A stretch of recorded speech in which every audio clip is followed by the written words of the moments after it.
अच्युतं केशवं रामनारायणं कृष्णदामोदरं वासुदेवं हरिं श्रीधरं माधवं गोपिकावल्लभं जानकीनायकं रामचन्द्रं भजे। अच्युतं केशवं सत्यभामाधवं माधवं श्रीधरं राधिकाराधितं इन्दिरामन्दिरं चेतसा सुन्दरं देवकीनन्दनं नन्दजं सन्दधे। अच्युतं केशवं सत्यभामाधवं माधवं श्रीधरं राधिकाराधितम्।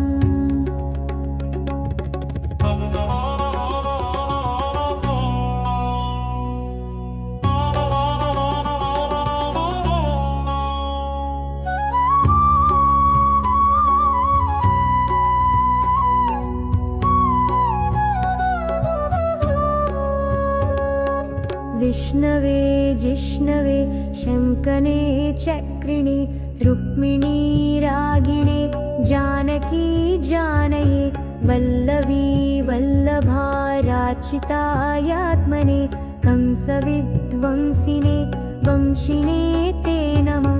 कृष्ण गोविन्द हे राम नारायण श्रीपते वासुदेवाजित श्रीनिधे अच्युतानन्त हे माधवाधोक्षज द्वारकानायक द्रौपदी रक्षक। राक्षसक्षोभित सीतया शोभितो दण्डकारण्यभू पुण्यताकारण लक्ष्मणो नान्वितो वानरैः सेवितो अगस्त्यसम्पूजितो राघवः पातु माम्।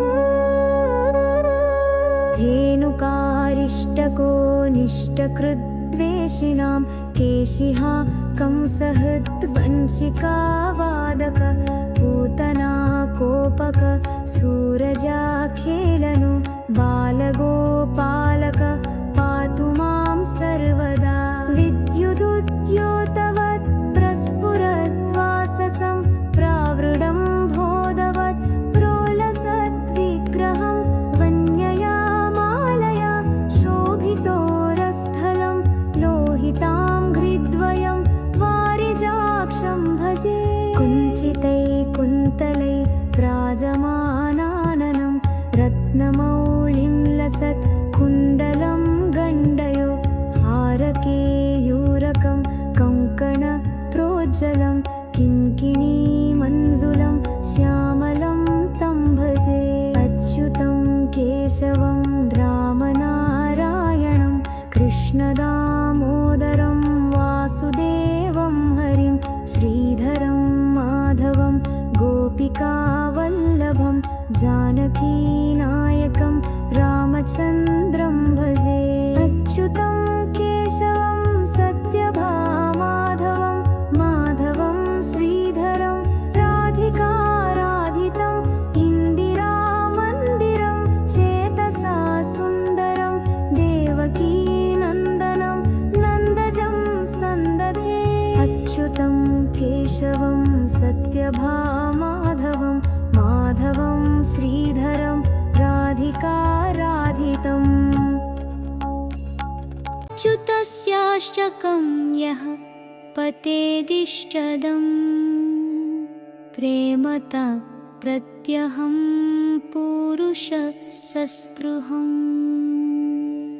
वृत्तत सुन्दरं कर्तृविश्वम्भरः तस्य वश्यो हरि रायते सत्वरम्।